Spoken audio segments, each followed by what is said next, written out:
પ્રકરણ 2 માં page number 29 ઉપર આપેલ આપણે વિચારો અને શોધોના દાખલામાં પહેલો દાખલો, તમારા વર્ગખંડની બારીઓમાં કેટલા કાટખૂણા છે? શું તમને તમારા વર્ગખંડમાં બીજા કોઈ કાટખૂણ દેખાય છે?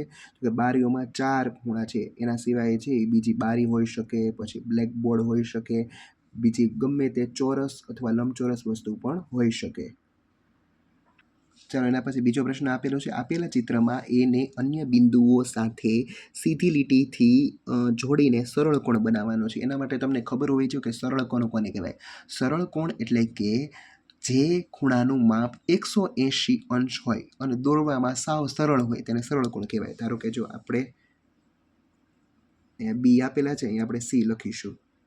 સી રેડી, આ થઈ ગયો સરળ કોણ 180 અંશ. દોરવામાં ખૂબ જ સરળ એક સીધી લીટી હોય, સરળ કોણ. ચાલો તો આ તમારે છે પાકી બુકમાં દોરવાનું રહેશે ડોટ કરીને. ચાલો હવે અહીંયા આપણે શું તો એડ કરશું તો સરળ કોણ બની જશે. તો કે અહીંયાથી આપણે લીટી બનાવીશું, તમારે સ્કેલથી દોરવાની. અહીંયા બી આપેલા છે, અહીંયા આપણે સી લખીશું. ચાલો 180 એટલે બંને છે એ સરળ કોણ બની ગયા. ચાલો ત્રીજો પ્રશ્ન આપેલો છે. હવે આપેલ ચિત્રોમાં એને અન્ય બિંદુઓ સાથે સીધી લીટીમાં જોડીને કાટકોણ બનાવવાનો છે. કાટકોણ કોને કહેવાય? તો જો જે ખૂણાનું માપ 90 અંશ હોય તેને કાટકોણ કહેવાય. ચાલો તો આપણે ઉપર અથવા નીચે, ચાલો કે આપણે નીચે બનાવીએ. કયો થયો તો કે 90 અંશનો ખૂણો. બી છે ત્યાં આપણે સી આપણે લખીએ. ચાલો અહીં છે આપણે બે ટપકાને જોડી દઈએ. કયો ખૂણો થયો તો કે 90, અહીં આપણે સી લખીએ. ચાલો તો 90ના ખૂણા પણ બની ગયા.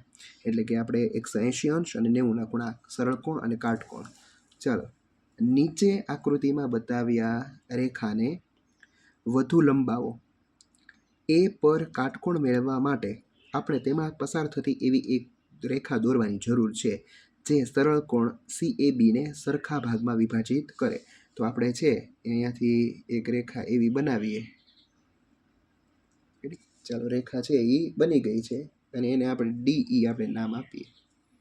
ડી અને ઈ, જેથી છે ને જો બધા છે એ કાટકોણ થાય અને આ સરળ કોણ થાય.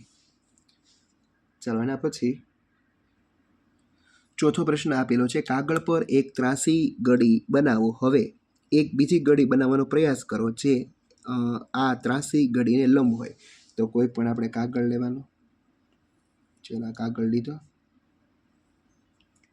ચલો એમાં એક આપણે છે આમ ગળી બનાવી અને એક હવે એવી ગળી બનાવવાની જે આને લંબ હોય, એટલે આપણે આમ બનાવીશું.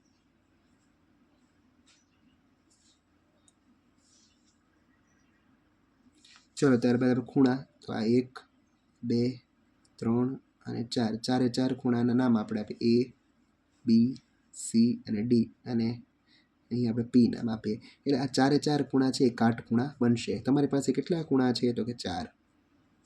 આ ખૂણાઓ ખરેખર કાટખૂણા છે. શા માટે? હા, ખૂણાઓ છે એ કાટખૂણા છે કારણ કે બે ગળીના છેદ બિંદુને બિંદુ P નામ આપી અને તે બિંદુ P આગળ મળતી લંબ રેખાઓ, જો અહીં કીધું છે આપણને કે ગળીને લંબ હોય તેવી, તો લંબ રેખાઓ તમે બનાવો તો આ ચારેય ખૂણાઓ છે એ કાટકોણ જ બને. ચાલો એના પછી બીજાનો જવાબ. તમે કાગળને કેવી રીતે વાળ્યો તેનું વર્ણન કરો. તેથી અન્ય કોઈ પણ વ્યક્તિ આ પ્રક્રિયા જાણતી ન હોય તો પણ તમારા વર્ણનને અનુસરીને કાટકોણ મેળવી શકે. ચાલો સૌ પ્રથમ શું કરવાનું? તો એક કાગળ લો, તેના પર એક છે એ ત્રાસી ગળી બનાવો. હવે કાગળને ફરી એવી રીતે વાળો કે જેથી છે એ બીજી ગળીના બંને ભાગ એકરૂપ એટલે કે લંબ થાય. બંને ગળીઓને હવે ખોલી નાખવાની છે અને આપણને ઉપર દર્શાવ્યા પ્રમાણે 1 2 3 અને 4 કાટખૂણા મળશે. ચાલો તો અહીં તમારું પેજ નંબર 31નું સોલ્યુશન પૂરું થાય છે. Thank you.